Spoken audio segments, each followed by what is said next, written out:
this computer. Oh, Go ahead, pal. that means, Ferris, you need to be on the ball if those hackers are. Oh, I'm ready, man. I'm at the keyboard and everything. Don't worry. Just to give you guys a heads up, if we do get Zoom bombed, we will be ending this for everybody. Hit the same link, log back in, and last time nobody showed up.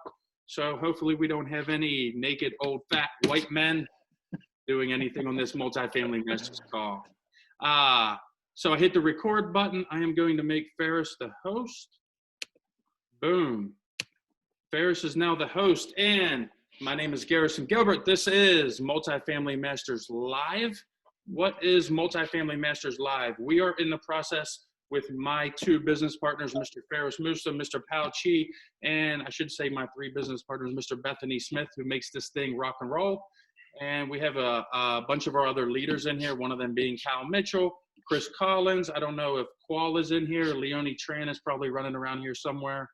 And we got the whole team in the house. But we are Multifamily Masters, and we are creating the world's largest multifamily, the world's largest real estate, the world's largest cash flowing platform. We have 70 plus meetups all across the world. If you're interested in hosting a meetup, if you're interested in becoming a professional in your local market, it's an easier way to raise capital. It's an easier way to have more deal flow. It's an easier way to network. If you want to become that professional in your space, reach out to myself. Feel free to shoot me a PM. Send me a text message, 410-800-7555. Shoot me over an email, garrison@garrisongilbert.com. Feel free to jump in our Facebook group, multifamilymasters.com Facebook group. Bethany, in the chat below this and on the Facebook Live, can you please link up our Facebook group, please? So we're in the process of creating the world's largest multifamily platform. We have an awesome Facebook group. We're at about 5,000 members right now. If you're not a member of that group, get on Facebook, search for multifamilymasters.com. We have a mastermind. If you are interested in learning, sharing, networking, growing, and making this business happen, this is a team sport. Surround yourself with a bunch of winners. Reach out to us. We have an awesome mastermind program. It doesn't matter how inexperienced or how experienced you are.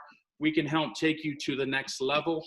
You want to surround yourself with like-minded people, and we are here to help you. We're here to hold you accountable. We are here to look over your shoulder, make sure you don't make some of the mistakes that we've made. And most importantly, we want to partner with you. That's how we grow our inventory. I have 600 plus apartments. Pal has 600 plus apartments.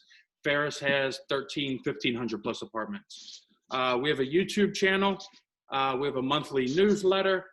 We have a mastermind that I just described.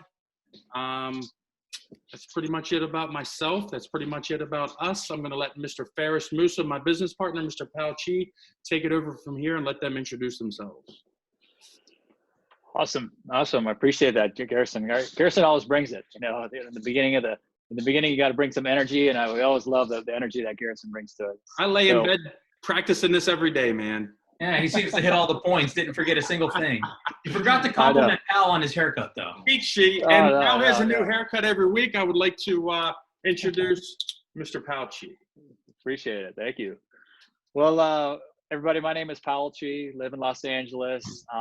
Real estate investor, entrepreneur. Most of my businesses are around real estate, although I do have one in digital marketing as well.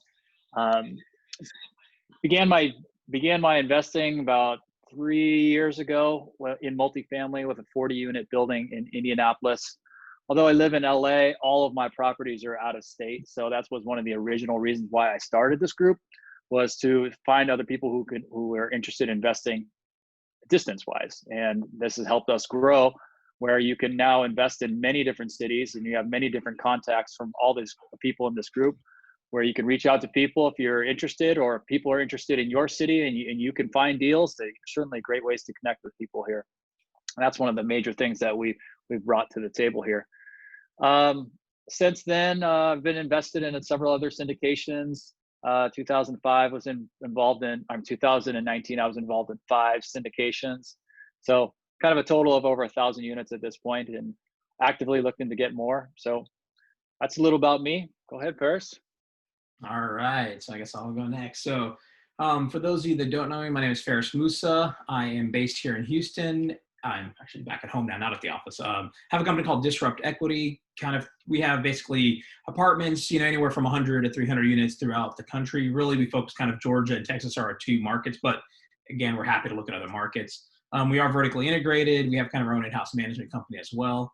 And, happy to talk about anything real estate. So me, Pal, and Garrison, and Bethany, and Kyle, and Qual, we probably talk more real estate than we do anything else. But really, MFM is kind of our baby. We're excited to see it really grow.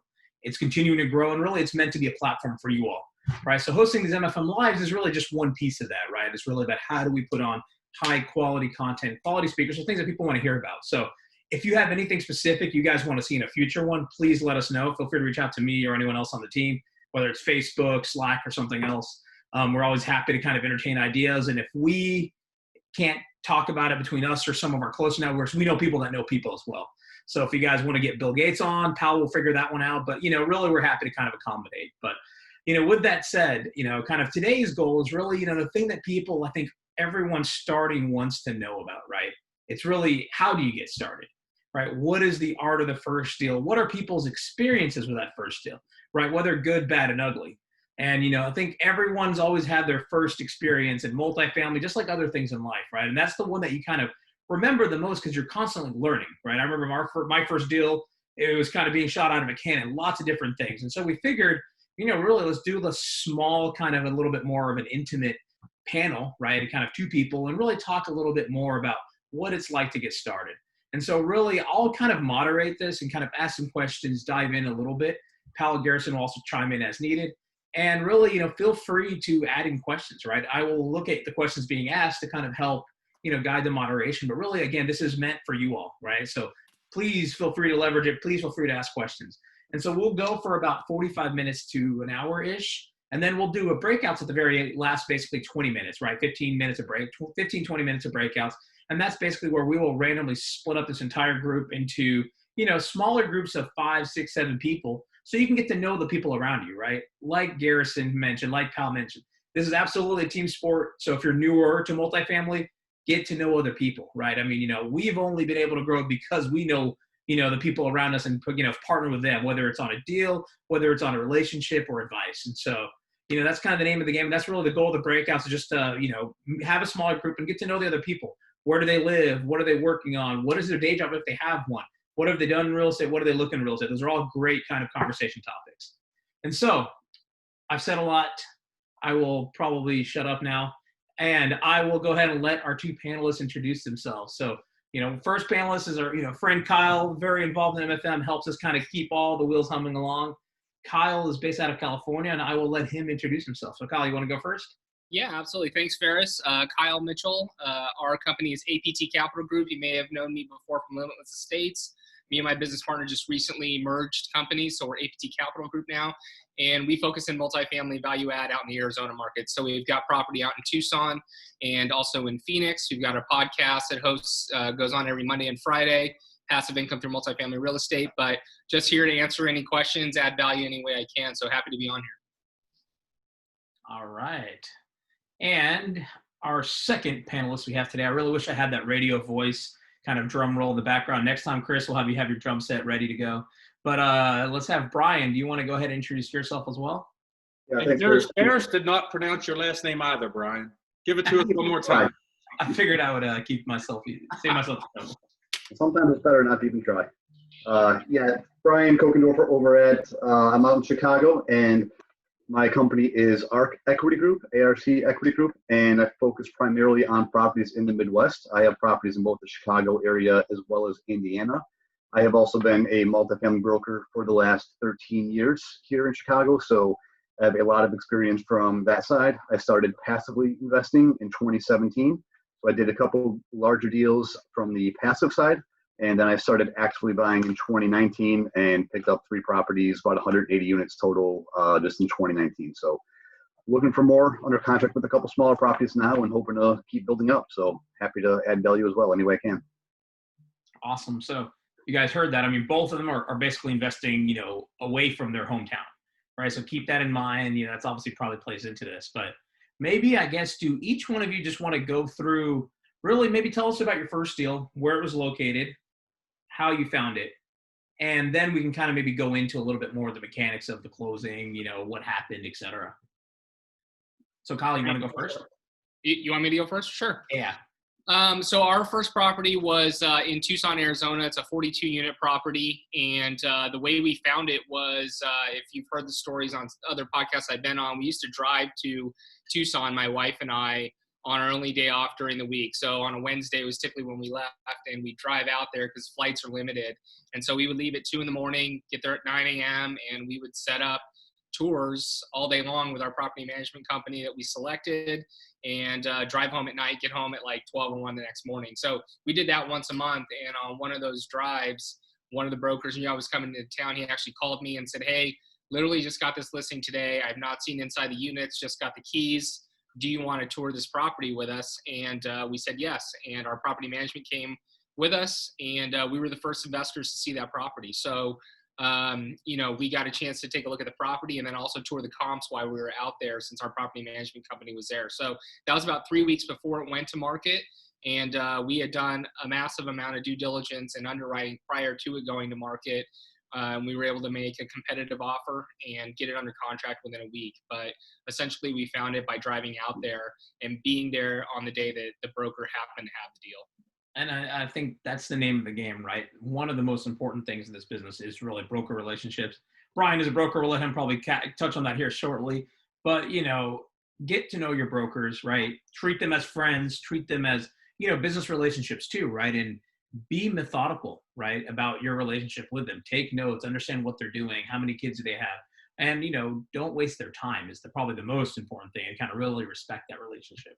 And so, as Kyle mentioned, right, if you happen to catch the broker on the right time, on the right day, in the right mood, right, that's how you get a deal.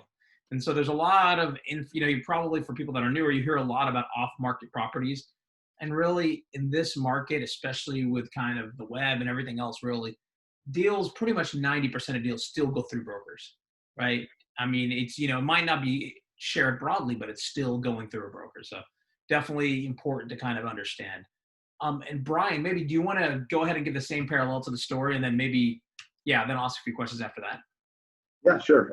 So the first deal that I bought was just about a year ago. It was actually in Northwest Indiana in Chesterton, and it's about an hour outside of Chicago. And I'd actually been looking in the Indianapolis market and had built some relationships with brokers down there. And one of the Indianapolis brokers that I had talked to had come across this property in Northwest Indiana. He knew we were looking in Indiana, didn't want to buy in Illinois. And so he called us. It was only about an hour outside of Chicago. And they had quite a few offers on the property. It was one of those where there's a first round, second round, best and final. It was a little frustrating. We went through all the steps, and then the seller decided, you know what, we're not getting our numbers. We're just going to go ahead and refinance instead. And so, everything just went cold. And about 45 to 60 days later, we got a call back from the broker that, seller did not, in fact, get the number that he wanted on a refi. They are better off selling, and our other couple competitors had moved on to another property. So if we were still interested, we can go ahead and take it down. So a little bit of a different approach than Kyle's first one, but, got it done regardless. I mean, a little different, but I don't know about Garrison and Powell. I think I saw some parallels there, right? At the end of the day, still talking to the broker at the right point in time, right? And same thing, I mean, we've gotten deals that exact same thing. Give a good offer and just wait, right? I tell brokers I can't come up on my price because that's tied to my returns, but I can come up on my risk, right? So what's going to take the deal to get done? Whether it's let someone else waste the time, and if they can't perform, they come back, 60 days later. So, but again, it's still going through the brokers. But let me ask you both this question really quickly. Did you guys try anything besides brokers? Meaning, did either of you guys try to do what a lot of people do, right, around, whether it's skip tracing or letters or some of the other kind of mechanics that I know a lot of people that come from residential typically like to start off in? Go ahead, Brian. I'm doing a little bit of that in Northwest Indiana. Obviously, being a broker in Chicago, I have access to, CoStar and some of those other sites. And so I have a small database and some contacts in Northwest Indiana. So we're doing some letters and, cold calls and reaching out to owners directly, building relationships. I don't think it's not something you can just send one postcard or make one phone call and get a deal. It's more, my goal with that is to try to just stay in front of people, 3-4 times a year. Hopefully when the time is right for them to sell, I'll be top of their mind. So I am doing some of that. In the cities that are a little bit farther out, like Indianapolis, Cincinnati, I'm relying more on brokers for that right now. You know, and everything in this business, whether it's straight through a broker or it is cold calling and letters and whatnot, it's all about one thing: consistency. Oh, absolutely. Again, going back to being methodical. Yeah. So, you know, it's like I was joking all day with my partner Ben about this, but it's about being not just efficient, but being effective, right? It's a little bit of both. And so, something to keep in mind. There's a difference between being effective and being efficient. Hey, Brian, here's a random off-topic question. What are you drinking? You got a water? Is that a bottle of water? Some brown water. What you got? A little Cobalt Chicago brewed whiskey. Nice. Good for you, man. Kyle, what are you drinking? Water. My man. All Sorry. right, so were you guys drinking water whenever you met the broker or not? I mean, what are kind of the really, you know, what's the takeaways there? What's that, Ferris? I said, were you guys drinking water whenever you met the broker or I not? better had been because I was driving to Tucson. So. All right. All right. Well, so maybe going back. So, you know, both of you guys, first deal, obviously weren't really expecting it. It just kind of happened, right, as we kind of went through. But obviously you guys are excited. What, you know, maybe my question is really, once you thought you had the deal, what was the next thing you did, right? The next phone call you made was to who and why? Yeah, for me, it was our SEC attorney, just to make sure I had all the ducks in a row. You know, ours was a smaller property, 42 units, so we could have JV'd it for sure, but my long-term goals were to be a multifamily syndicator, right? So I wanted to go through that whole process. So my first call, other than with the broker negotiating the PSA, obviously, was to the SEC attorney to get the timeline of when everything needed to be done to get my ducks in a row. Brian? Yeah, same thing for me. Once we got the property under LOI, first call was to our attorney, and we had an attorney lined up from before we even were looking at properties. So I think it's important to get some of those basic team members on board so you know who to call when you do get a property under LOI and you're not scrambling for an attorney last minute. So first call for us was the attorney too. Yeah, Brian makes a good point there too, is once you get a property under LOI, things happen very quickly. I mean, 45 to 60 days later, you're closing, hopefully, right? So you don't want to be putting together your team once you have a property under LOI. You should know the property management company that you're going with. You should know the attorneys, the transactional attorney and the SEC attorneys you're going with.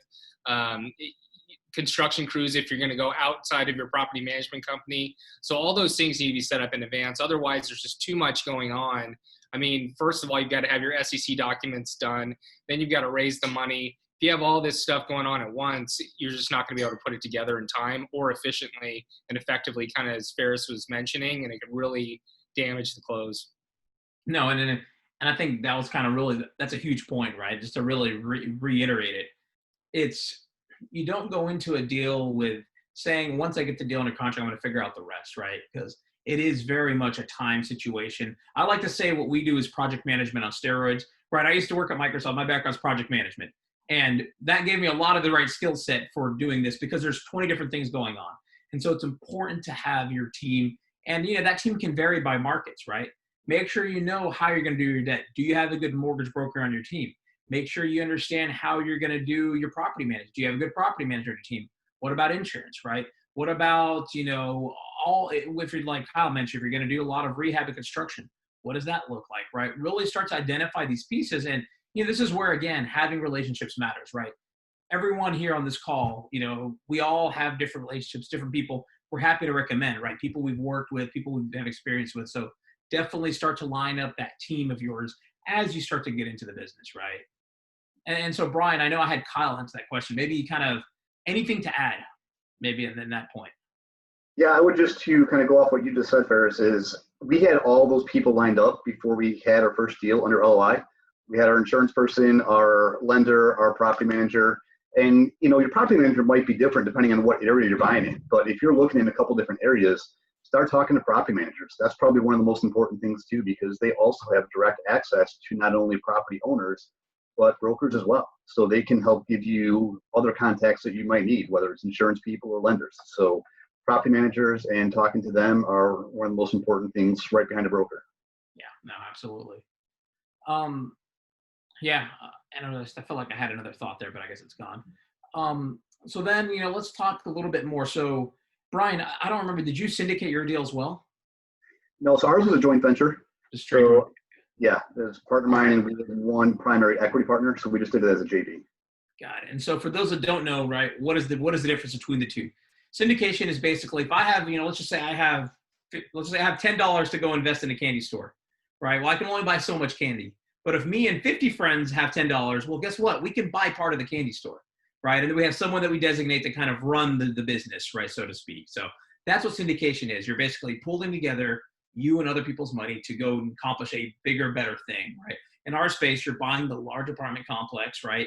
You have hopefully professional management. You are, basically doing it with the mindset that, hey, someone is going to run it while all the other people are kind of in the back seat, right? And so that's what syndication is. In Brian's situation, it was him and a few other people, right? They each kind of had a responsibility, but it was kind of a much more limited set of people. And usually they all kind of have some degree of involvement, some kind of control. So that's kind of the difference between the two. But maybe going into a syndication track, Kyle, what did you learn in your first deal that was kind of interesting to you, I guess? Because I have my own answer on this, but I'm curious to kind of hear what you thought. Yeah, I learned a lot. Definitely have a team set up before going into a deal, kind of like I said with the rest of it, with a lender, property management, but not just them, but people who are going to sign on the loan, bring net worth and liquidity. When we did our first deal, it was going to be my wife and I and our parents were going to sign on the loan. So essentially zero multifamily experience. And we got a little gun shy with the raising of the capital. We could have gotten there, but we just wanted to make sure that we can close. So last minute, we actually brought on partners, had to switch lenders because that lender would not allow us to bring on partners. So we actually jumped ship 29 days before close. I had already used an extension, and we ended up closing just on that last day. The thing that I learned is how much control the lender has. I mean, they're lending you 70 to 80% of the purchase price, right? They control the cards. They can tell you yes or no on anything. And one day it could be yes, and tomorrow it could be no. And they don't really have to have a reasonable explanation for it. They're lending you the capital. They're going to make the decision. So it's extremely important to understand the lending environment, to be transparent with the lender, to get as much communication going on with the lender, because at any moment that can turn on a dime. And we really learned that on both the deals that we've done. Last year was when, on our second deal, when Fannie and Freddie said, hey, we really can't loan anymore, we're over our amount for the year, the interest rates shot up like crazy. We had to actually hit pause on our acquisition because we didn't know what was going to happen. Luckily, they turned the spigots back on and they were able to lend again. But, the lender controls a lot of the cards. And so if you don't understand that, you need to have someone on your team that does, so it can protect you from your downside. You're always going to have risk, but it's about protecting your downside as much as possible. No, absolutely. And, it's important to realize that it's really not your property. It's more the lender's property. You just happen to kind of be involved, right? And we really have to look at it that way. The lender is a partner, right? They are funding 70% of the deal, right? If you're not performing, guess what? The lender will step in and get involved, and they have a lot of their lending documents really tied to the T, right, with around all the rules, because they've seen it all, done it all, and again, right? I mean, you're starting to already see deals right now. We have a deal where we were brought in to help manage because of the same problem, right? There's fundamental problems. Lenders are happy to make that change or force that change. And so it's important to realize that and make sure you have a good pathway on the lender. And this is where having a good broker, is night and day. I mean, we experienced the problem on our first deal too, right? Around the wrong broker. Really, you got to make sure you don't get overpromised and underdelivered, because that's the worst place to be in, right, Kyle? I mean, you're trying to raise a certain amount of money, you're expecting this, and all of a sudden lending completely blows up. And so this is where having a good broker that knows, hey, what the appetite of different lenders are in different markets, right, can help kind of navigate you in terms of picking the right underlying debt, the right rates, and understands what the best things are and really where the risks are. And I'll give you guys a real example, right? So we have multiple deals in Atlanta, and we've learned from experience, and this is where an experienced broker would also know this, that if you're doing a C-class B- deal in Atlanta, Greystone does not like Atlanta. Their offices are in Atlanta, and to them, they just don't see past how Atlanta was 10 years ago, right? And so this is where having a good mortgage broker will help kind of steer you and make sure, hey, this makes sense for this deal, for this lender, with this type of appetite, right? Because it does suck having learned from experience to get far in closing and then all things start to, shift and you're having to basically backtrack and backpedal. And so again, keep that in mind. That is a critical piece of the team member. Brian, so maybe kind of on the JV side, I know Kyle, I was asking you more about the syndication, but again, it goes back to making sure you get your investors informed, the deal is changing, what's going on there, making sure everyone's happy, right?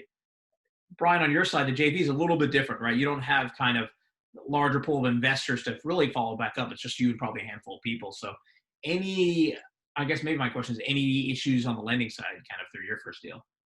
So we really didn't have any issues on the lending side. It went pretty smooth. Our equity partner was, very well capitalized and had a lot of experience.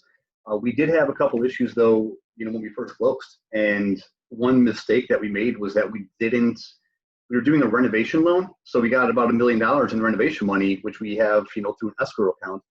So we weren't really too concerned, or didn't think about, I guess I should say, operating capital up front for those first few months. Now the property was mostly occupied, but as soon as we took over and started making some improvements, we had about 10 to 12% of our tenants just leave within the first 30, 45 days. So we were pretty close to, just barely breaking even that first month or two. And we didn't think to bring an extra 2, 3, 4 months operating capital. So going forward, I would never do a deal where I don't have at least 3 to 6 months worth of all bills paid up front, just sitting in an account. Doesn't change the numbers that much, but you will sleep a lot better at night if something goes wrong. So. No, reserves are critical. I mean, absolutely. You have to make that into every deal. I mean, you just don't know what's going to happen. You don't know if a COVID virus is going to show up because, clearly we all plan for that, right? But no, I think it's important to have reserves. Always have that. And your lender a lot of times will force some of that too, right? Like Brian mentioned, so for those that don't know, the way the rehab part works, depending on the loan, right? Different lenders do different things, but usually in this case, he said he did a little over $1 million of rehab. So that $1 million will get parked in an account, and basically you have to do some work, prove it to the lender, and then you draw some of that money. So for example, Brian, you probably spent $100,000 doing, let's just say, roofs. Well, you have to show proof of that, proof of payment. You submit that to the lender, then they release that money. From my experience, the worst part of syndication is the servicing, right? That part of it, where you're dealing with, submitting proof to the lenders, getting payments. It's a huge headache. So, but that's what he means by the construction side. And if anyone out there is a lender, has a fantastic servicing department, please let me know. Would love to, because to me, honestly, it's painful, right? And once, especially you have multiple deals, it becomes a big burden. But it's a necessary evil of the business. But in addition to the construction part, right? Did both of you, the lenders, require you to have what's called replacement reserves? Ours just did not require us to raise any money up front. We had the money in escrow for the rehab, and so they were okay with that. We just had to escrow, I think, 6 months worth of taxes. That was it. But that's it. You didn't have to do replacement reserves ongoing?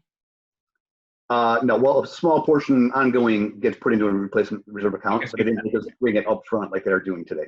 And Kyle, you as well, I'm guessing? Yeah, between $200 and $300. But kind of on top of that, there's also what's called, and this is more for agency debt than bank debt, but an immediate repair list, an IRL, which is direct from the lender. And I think a lot of people don't know about it until you go through it. This is another thing I learned, which luckily we plan to do all the rehab the lender wanted us to do. But the lender is going to go audit the property and appraise the property and take a look at it.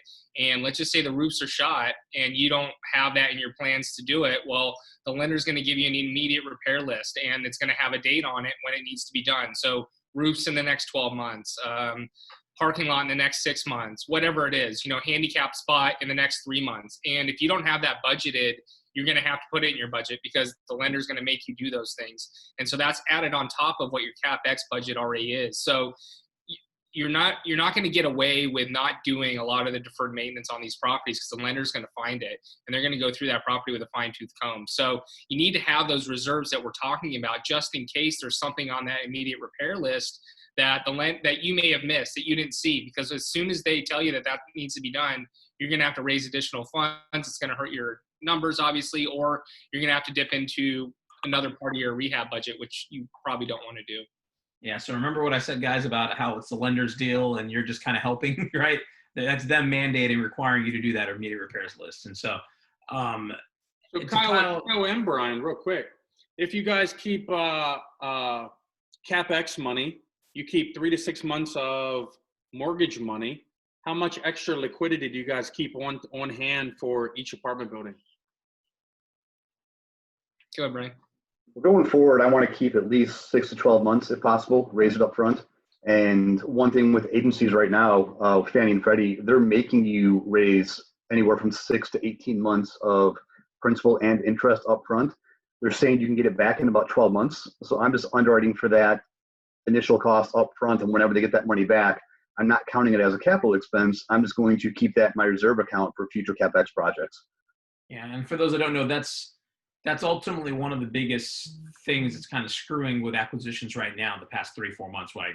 With COVID, basically the fact that the lenders are mandating much more reserves than you used to have. And again, that's money you have to raise and have it on hand and give it to the lender. And after a while, they'll give it back to you. But again, that just changes the numbers, changes the return profile of any deal. Yeah, and you have to analyze your deals accordingly because it is going to throw off your numbers on the back end, and you don't want to be a little short change when you got to pay off your investors or refinance your deal or make your monthly distribution checks. And then Kyle, would you have anything more to add to that, or are you good? Yeah, I mean, we have 3 to 6 months of working capital plus extra reserves plus a contingency of 10% on our entire CapEx project. So we build in a lot of reserves there just in case because, again, just like you said, Ferris, once you hit a COVID, we would have never known. And we're not through this yet, right? I mean, if that hero... We're through the easy... My philosophy is we're through the really easy part, right? I mean, right now the government's giving stimulus checks out. People have money, people are on unemployment. I mean, I'm more curious to see what happens later. If HEROES Act passes as is today, there's another 12 months of moratorium on evictions. I don't think it will at that, but we don't know what's going to happen for the next 12 months. So, if you're out of reserves now, you're going to be in trouble, I think. I think September and October are going to be difficult months, in my opinion. Yeah, no, for sure. So definitely have reserves. And also, too, one other thing to add that I think neither of them, maybe they kind of touched on it, but if you're doing a deeper value add deal, plan for so much more reserves because you just never know what's going to happen, right? Because it could be the situation where the lender is holding on to your money, which I've experienced personally, right? Where the lender will literally say the best turnaround they've ever seen, but then they're going to be a complete pain to release any money. That's a loan-to-own lender, right? I chose the wrong lender. But again, having extra cash on hand helps because the problem is if you're doing a deeper value add, you actually need that money to get things ready so you can rent them in cash flow. Otherwise, you're going to stay in the red and it gets worse. And so, definitely gauge the amount of reserves tied to the risk of the deal is an important thing too. To me, it's not just a one-size-fits-all thing. So then maybe kind of continuing on the story, because I do want to make sure we have enough time for questions as well. I know there's a lot of questions coming up, so I'm going to start to go through them shortly. But let's finish through the life cycle of that deal, right? So you guys kind of started to put together the team, obviously got the deal in the contract, started putting together the team. What about closing? Kind of any hiccups, any surprises on closing or anything interesting you guys learned, either of you? Yeah, for me, it was switching lenders at the last minute. We had 29 days to go. We ended up getting very lucky. We got an 81 basis point discount on our interest rate. So went from 5.01 to 4.2.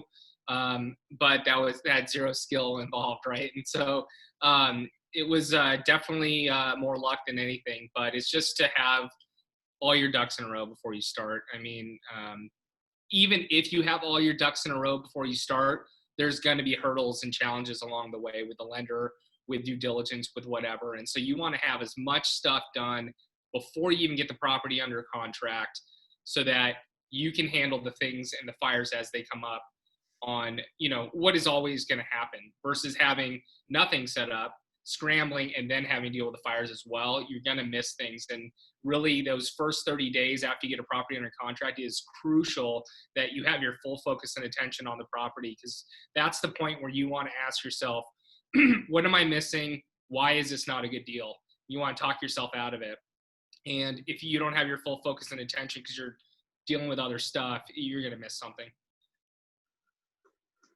Yeah, the couple of challenges we had were, one, as Kyle mentioned before, the lender comes through and does their immediate repair list. So we got that list pretty late in the game. It wasn't too bad.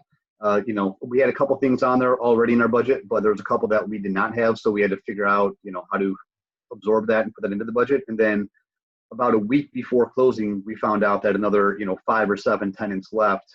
And it was already, we had 100 units. We assumed we were taking it over with about 90% occupancy. Then we found out that it was really 83, 84% occupancy. And it became clear that the owner the prior year had just put bodies in there just to fill it up to show good occupancy. Oh, that heads in. Yeah, it was pretty apparent within 30 days. As Kyle said, the first 30 days are really important, but we were down to, mid 70s occupancy in pretty short time. So thankfully, all those units we were planning on rehabbing anyway, so we got a jump started on that. But was a little bit unexpected, and we made it through okay. But I definitely made sure to have more of an operating budget the next time. Yeah, absolutely. So then, kind of, I guess, sounds like really nothing too crazy on the closing right now. Post closing is kind of where you guys are starting to have hiccups, but kind of what takeaways was there on just the business plan side? So you closed. What did takeover look like? Maybe is one question for you guys, right? So I know, most of the time that's the first time you ever see that takeover process, right? So what does that look like? And then what did you guys learn after the fact? How'd that go? And kind of, to wind down the story before we hop into questions. So we started, our takeover was fairly easy. There was one full-time property manager and one full-time maintenance guy on site, and we kept both of them. So it was pretty smooth until we realized that the property manager was really, not what we were looking for. So our maintenance guy over there is awesome, and I would love to find more properties to have him work on because he is amazing. And when you have good people, you want to keep them and keep them happy. But our property manager was doing a terrible job, and she was a recent hire of the prior company as well. So again, somebody that they just kind of filled the seat, didn't really care who they hired. So we had to get a new property manager about 3 to 4 months in. But since then, our occupancy went from mid-80s to 100% in about 60 days. So a property manager makes all the difference. But that was really the only hiccup upon takeover, but it did affect our first couple months of performance. Yeah. And I mean, yeah, to me, that property manager will make or break your deal, right? You let him slide for, really you let him slide for 1 month, you end up paying for the next 6 months, right? So, and then Kyle, what about you? Anything you kind of add to that?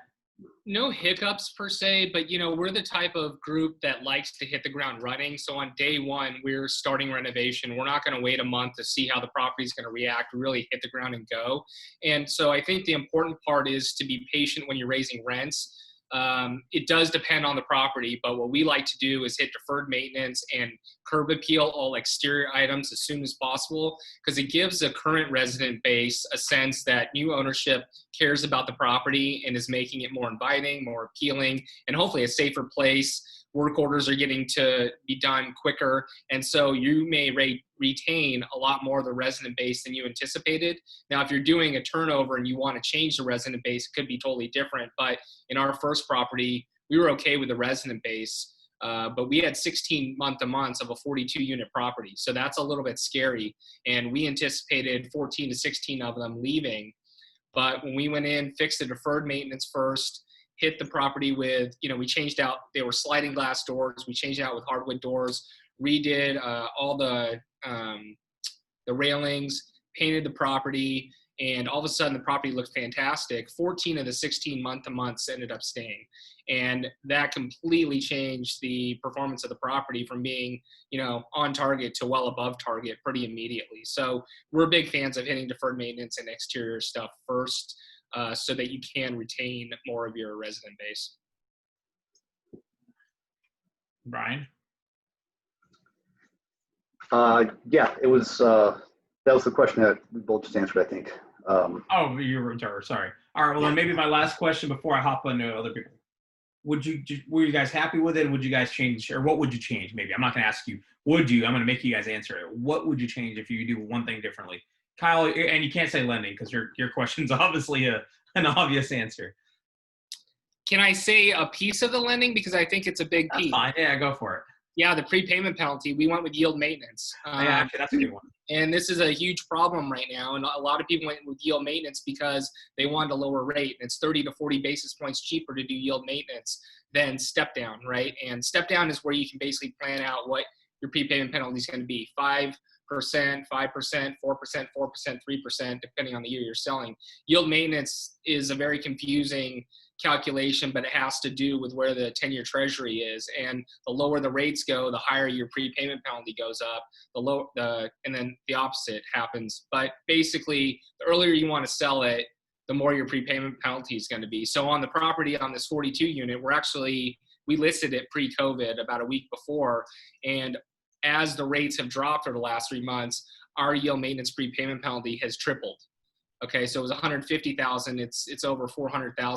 And so we're stuck in a situation where property's doing great. We don't have to sell, but if we didn't have this yield maintenance, we'd be able to sell it pretty quickly at a price that we didn't even anticipate we would get 6 years from now. But that $450,000 prepayment penalty is absolutely killing the deal. So it's got to be an assumption now, which limits the buyer pool, and also means that when you're doing an assumption that the new buyer, he's probably going to have to put down closer to 40 to 50%. So it's very difficult to get that to work. And so we're in a position now, again, we don't have to sell, but we'd like to sell, where that yield maintenance prepayment penalty is really going to end up hurting us.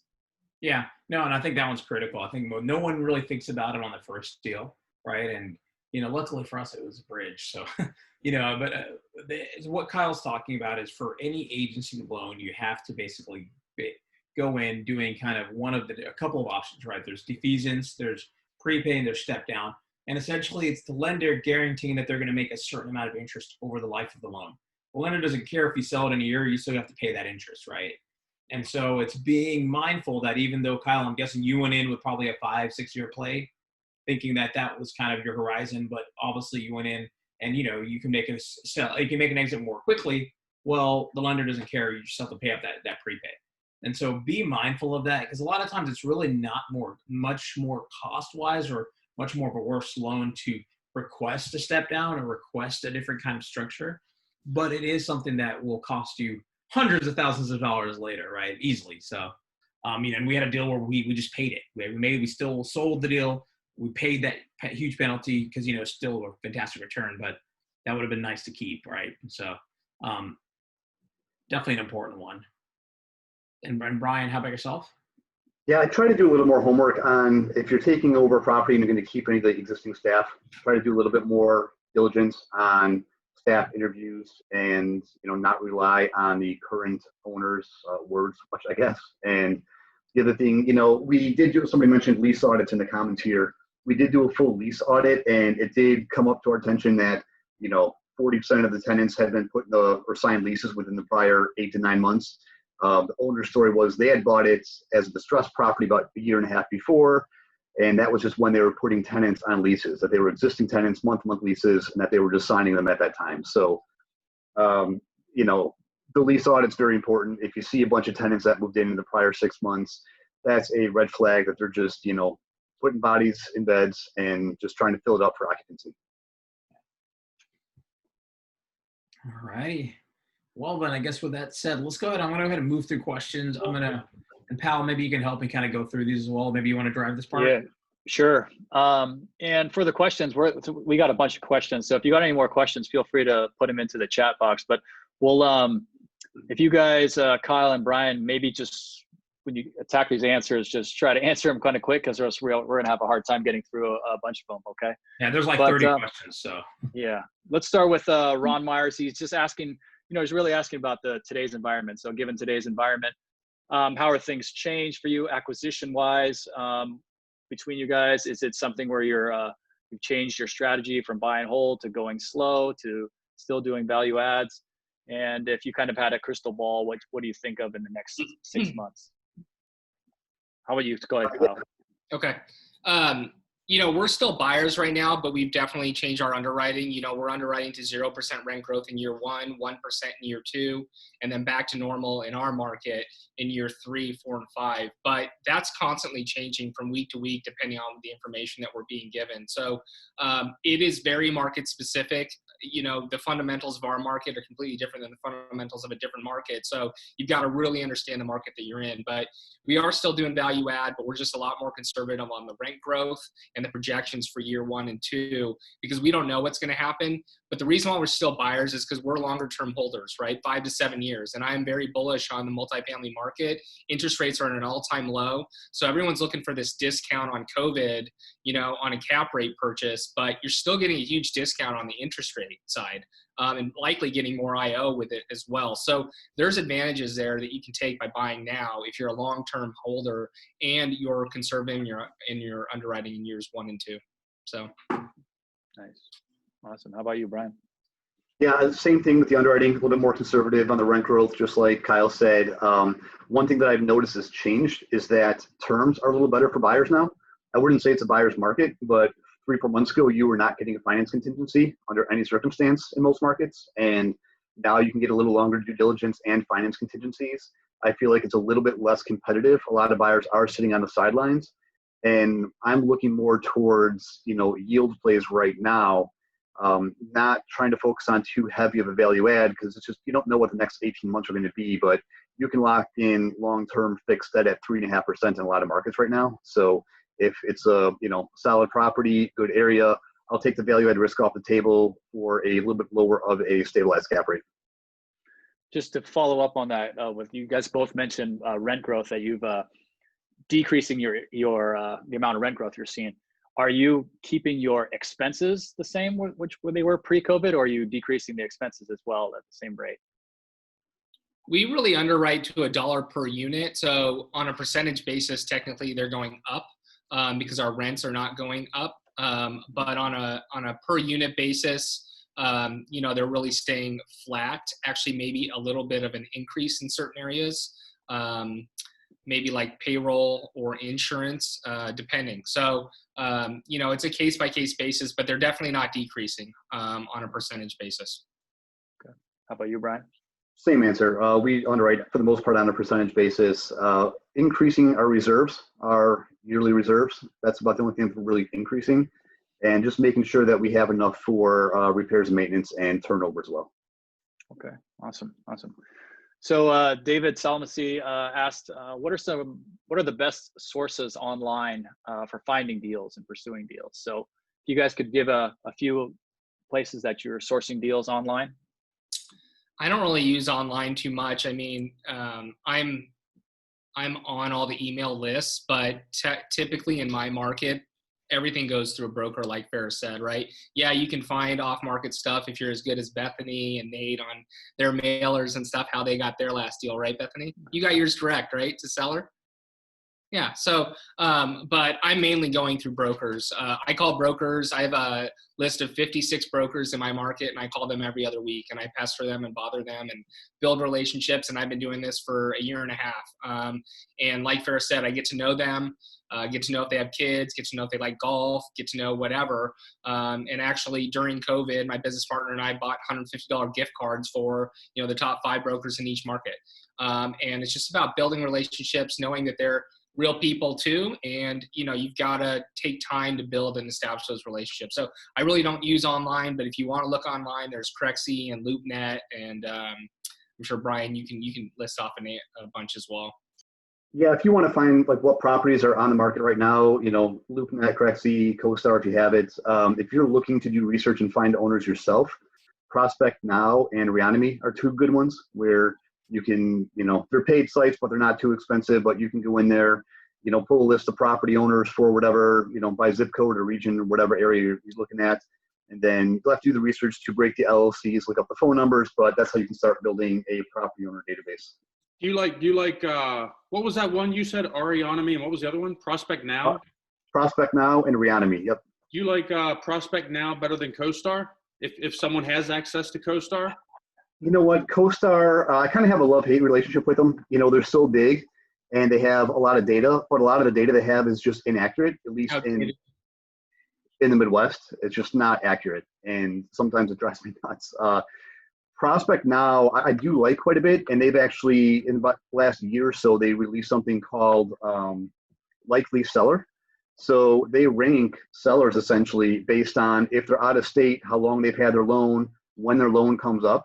So in your target market, you can get a little list of likely sellers and, start there.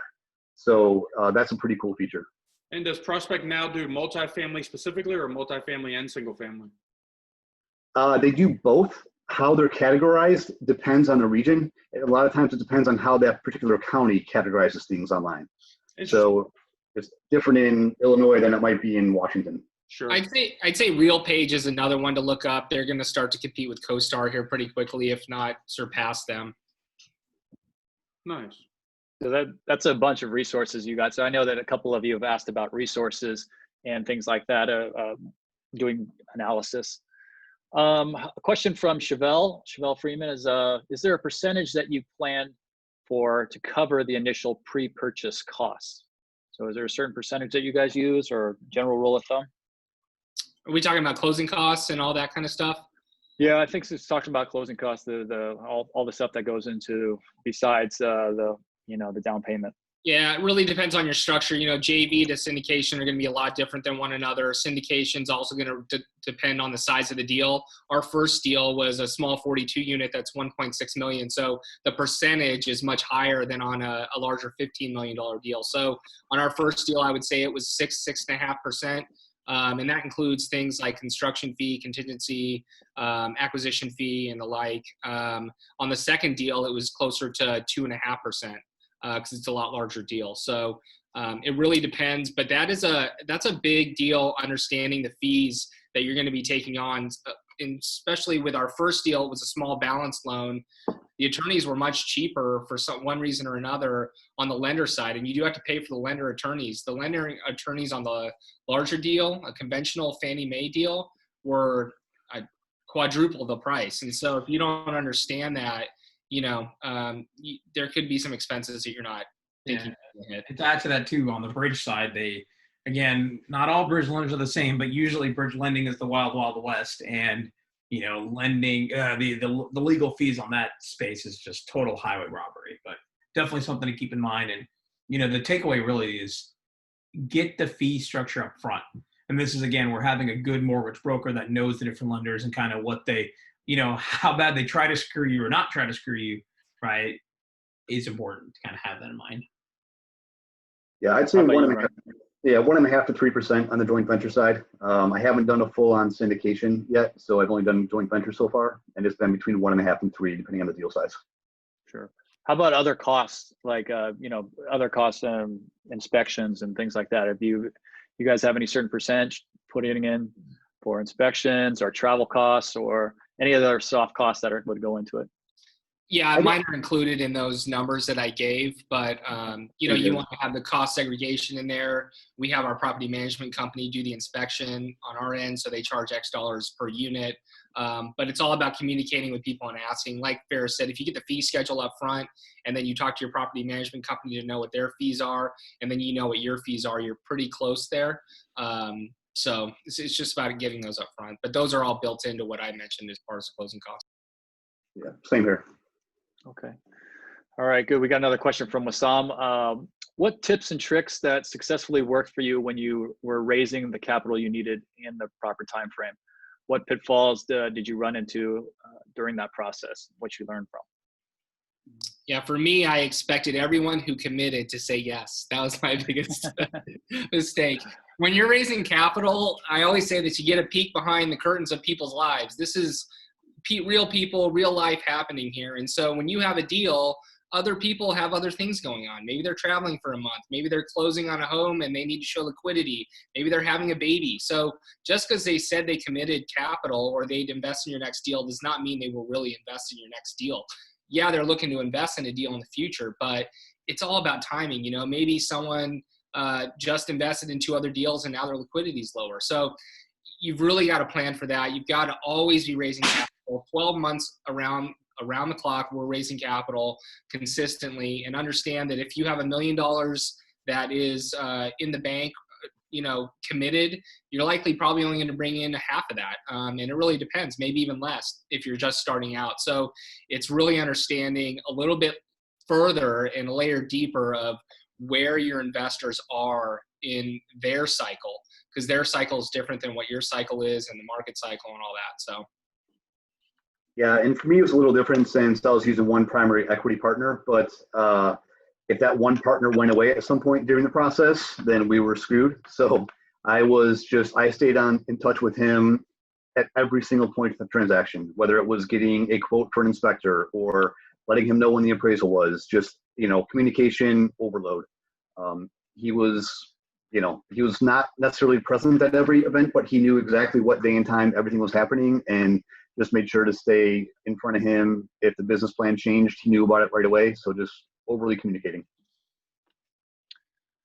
So I got a couple questions as well for myself. And since you both are investing, a little bit outside of your core market as well, wanted to find out sort of the good and bad of that, right? You obviously had to make a decision that you're going to go ahead and go farther than you may have originally thought you were going to go.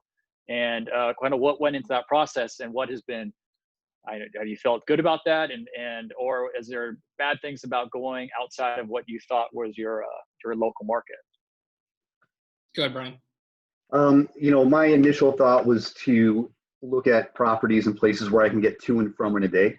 So, from Chicago, I can get to, various parts of Wisconsin, Indiana, Michigan, and Ohio, back and forth in a day. So I was really focused on that 3 to 4 hour drive max. Downside of not being able to just run over to look at something is if you do have some kind of emergency, you really have to trust the people that you have on site. So you have to trust the people that you hire. And that's, like Farrah said earlier, you just have to hire well. A property manager and good maintenance guy can make or break a deal for you. So the downside of that is that you can't just be somewhere in 10 minutes if something goes wrong. But if you have the right amount of trust in your staff, then you can really overcome a lot. Yeah, for me, our first market was Columbus, Ohio, and one of the reasons that we decided to go away from that was because of how far it was for us. 3 hour time change plus the flight. It takes a half a day or a day to get there and travel and all that stuff, and especially when you're looking for deals. So that's why we moved to Arizona. We didn't choose Arizona just because of that. It has all the other metrics that you want in a market, but it's a strong factor. I'm out there every other week. I'm traveling there this week. And so if I'm going to be traveling there for 5-6 years during this hold, am I going to want to go to Columbus, Ohio twice a month for 5 years? It's going to wear on me. So Arizona is very easy for us to get to, which is one of the reasons why, we like it. We could drive there. We can fly there, so we're flexible. Downsides is obviously, just like Brian said, you can't be there all the time. You've got to trust your property management company. But for me, it's actually made us a better manager of our properties because we've had to rely on those companies. So it forces us to be a little bit more diligent in choosing those managers and staying on top of them. And nobody wants to go to Columbus in January anyways. Right. Who wants to go to Columbus any month? So the other question I had was, and I think that a lot of people can relate to this, is when you're buying your first one, you guys have mentioned like different size properties, right? And so what was the factors that help you decide what size to get, right? Because some people are looking at, do I buy an 8-plex, or do I buy a 20 unit, or do I buy a 40 unit like Kyle, or do I go to 100 unit like Brian? How do I decide between buying an 8 unit, or what am I going to tell a broker? I'm looking for anything from a duplex to a 100 unit. They're not really going to take that serious, right? They're going to say, so how do you weigh out in terms of what you're deciding to buy in terms of size? Yeah, for me, it's what are your goals? You got to understand your goals, right? For me, my goal was always to be a syndicator. And so for me, it needed to be large enough to be a syndication deal, but also small enough to learn. So for me, if I would have gotten an 8 unit, I would not have learned what I need to learn, which is going through the process of a syndication on a deal where I'm raising capital. So if you want to be an investor where you're buying your own properties, then buying an 8 unit may be okay. I would also say that it depends on the team that you have with you. If you have a team that you're joining and they have experience in syndication on 150 units, and that's the space you want to be in eventually, which is the space that we're in now, then you can start out with that team because you have the experience right there. So, but it all comes back to what your goals are. Don't take down a 4 unit, in my opinion. Don't take down a 4 unit if you want to be a multifamily syndicator in the 100+ unit space. Team up with people that can get you there faster, that you can learn that space, because that space is completely different than the 4 or 8 unit space. You're dealing with people's money versus dealing with your own or doing a JV. So. Yeah, we had our initial goals. I think we were looking at 40 to 150 initially to start. So I would say, like Kyle said, depending on what your goals are, come up with your target range. And that's all it is a range. We were looking at stuff a little bit smaller and a little bit bigger. I don't want to just tell a broker, no, it's only 45 units. I'm not going to take a look at it. So I'll certainly take a look at something. And, honestly, sometimes part of the broker relationship is going and looking at other properties that you're not that interested in, because it helps them out. They can tell an owner, hey, we had an extra tour, and, it just helps pad their numbers. So it also helps build relationships. So, have your range depending on what your goals are, but be flexible too, and, work with brokers and use that as, FaceTime with them to get to know them a little bit better as well. I'd say one more thing too, is that if you are going to do the deal on your own and you're the person raising the main capital, be honest with yourself on how much you can handle and how much you can raise. We raised money basically we built our investor list for 18 months before we closed on our first deal. So we had well over 150 people on that list. If you're just starting out, you get a property and you take it down by yourself, can you really raise $1 million? You got to be honest with yourself, because there's other people's money at risk here. And raising $1 million is not as easy as, having 20 people on a list and just getting it done. So just be realistic in your expectations as well. Great. I'm going to go ahead and go with the last question here. And this is from Chevelle. It really talks about how to balance this with the, full-time job, right? So if you are in your full-time job or you transition from a full-time job, how do you do this when you are working, a W-2 job? So either of you, go ahead. Well, my full-time job the last several years has been as a multifamily broker. So I'm in the space every day, and every property I've bought so far has actually been with clients as partners. So for me, it's been pretty awesome because I get to know people over the years, become friends with clients, and then ultimately become partners. And that's just, a great way to go. So I'm kind of lucky in that sense that I don't have a W-2 where I'm, working in a completely different industry all day. I'm in the industry that I'm working in the investment side as well. But I do have to balance both, and, especially when I'm looking at properties in the Chicago area, have to be careful about, client versus broker. Don't want to compete with my own clients, but so I'm in the real estate space full time. Yeah, again, it goes down to being, it's about your goals, right? So for me, I wanted to be a lead sponsor, which takes a lot more work than just having a piece of the pie. In multifamily, the great thing about multifamily is that you can have a very small piece of the pie and still take down a $15 million deal, whether you want to raise capital, asset manage, find the deal, bring in net worth, bring in upfront capital. I mean, there's so many ways to get involved. So you can certainly do it with a full-time job. So if you want to be a full-time lead sponsor, I did that for 11 months, but I wasn't taking down deals yet. It was about education and finding my market and really establishing ourselves. But as soon as I knew that we were going to start taking down deals, I actually left my full-time job because, again, you have other people's capital at risk. You're the person running the deal, so you need to have your focus on that deal. It doesn't mean you can't do it. There's certain people out there that can certainly do it and are doing it. But it's about dedication and what your goals are. I mean, while I have my full-time job, it was weekends at meetups, weekends working on the business, weekdays going to Pal's meetup that he first started after work, and we're there till 10 o'clock at night. And the next day I do the same thing, right? So are you going to be consistent? Are you going to chase your goals? Are you going to be realistic and really, are you serious about this? And if you are, then you just got to put in the extra work until you get there. Yeah. Awesome. Great answers, you guys. Well, hey, I think, Ferris, we can go ahead and transition from our Q&A portion to move on to our breakout rooms. But before we do the breakout rooms, real quick, Kyle, give your contact information one more time, and feel free to give a shout out to your podcast or anything else you have going on, or any deals you have that you're tackling right now. Yeah, maybe just to, thank you guys for coming out. Definitely appreciate it, right? Absolutely. So we will do breakouts, then we'll close off. But yeah, as Garrison said, you guys maybe each quick give shout out, contact information, and we'll move on. So just so everybody knows what we're about to do, I'm going to have these guys introduce themselves one more time and just give their contact information, and give Kyle to give his podcast, and Brian, feel free to give any information that he wants to pop out. But then we're going to hop into breakout rooms. But then after the breakout rooms, so if you're watching this on Facebook Live, you will see this thing go blank for the most part while we're in the breakout rooms. I did just fix the link that we posted earlier. If you want to hop on this Zoom call and hop in some breakout rooms with us, hop onto my Facebook page, look in the link section or in the comment section and get the link. But we will be back after the breakout session, and we will wrap everything up. So stay tuned if you do not hop in a breakout room. Sorry about that. Go for it. Yeah, thanks again, guys. Really appreciate you having us on. I put my contact info in the property, or in the chat room rather. And one cool thing we're doing is, as Garrison said before, we are running the Chicago Multifamily Masters Group. And next Tuesday, we have a passive investor panel. So we have 3 passive investors who have done tons of deals, and they're going to talk about the pros and cons of passive investing. So if anybody has interest in that, just go to multifamilymasters.com, click on Chicago, you can find it there. Awesome. And Brian, just one more time, and I know that you put it in the chat, but spit it out one more time, because we're on Facebook Live. We'll have about 1,000 views on Facebook Live, and they won't have access to the chat today. Okay, yeah, it's Brian, BRIN at ARC, ARC, equitygroup.com. So, or my website is arcequitygroup.com. Awesome.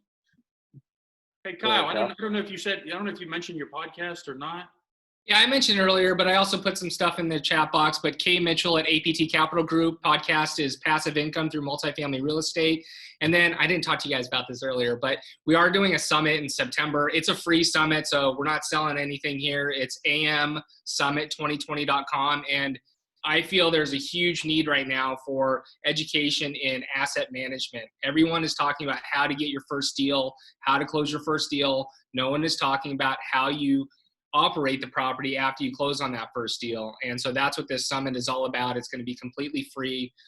So check that out, amsummit2020.com. That'll be in 2 weeks is when the website will be live. Awesome. And where's your Multifamily Masters Meetup at, Kyle? It's in Long Beach, California, and we also host one in Phoenix. So I fly out to Phoenix every other week, and while we're out there, we host a Phoenix meetup as well. Definitely check out Kyle's podcast. He's one of the few people that I will tune in pretty regularly. Wealth of information. He knows this business inside and out. He is relentless on his consistency. So awesome, Kyle. Awesome, Brian. Go for it. Ferris, feel free to break us up into the breakout rooms, my man. See you guys later. We'll be back in 15.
We did. Yeah. We did. That You was guys get a awesome. good laugh from the joke? That was fun. Broke some legs. Throwing a wrench in my works. All right. Well, hopefully people got value from that. I was kind of hopping in a few different rooms saying hi to people. Look like people were definitely enjoying it. So glad we're doing these breakout rooms. So hopefully you guys exchange some information. And again, remember, it's a team sport in this business. So get to know people. You never know where paths lead. You know, I mean, one of the rooms I was in, both people were in LA, had never met each other, right? Again, that's kind of what it's about. Get out there, talk to people, don't be shy. And yeah, happy to help facilitate that. Garrison, you want to close it out?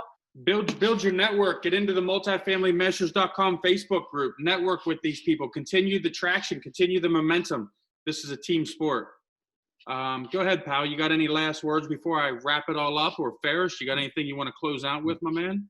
Oh, I said my joke, so I'm good. Go for it, Garrison. Close us out. Bethany, would you like to add any value other than a thumbs up? No, I'm still giggling over Ferris's joke. Thanks, Ferris. That made my day. Good. Awesome.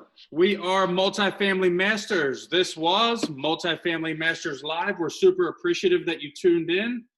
Join our Facebook group. Multifamilymasters.com is the Facebook group. We're right about 5,000 members right now. We're all about delivering content, delivering value free of charge. Interested in joining a mastermind? You want to learn, share, network, and grow? You want someone to hold you accountable? You're looking for someone to bounce ideas off of. You're looking for a network. You're looking for people to partner with.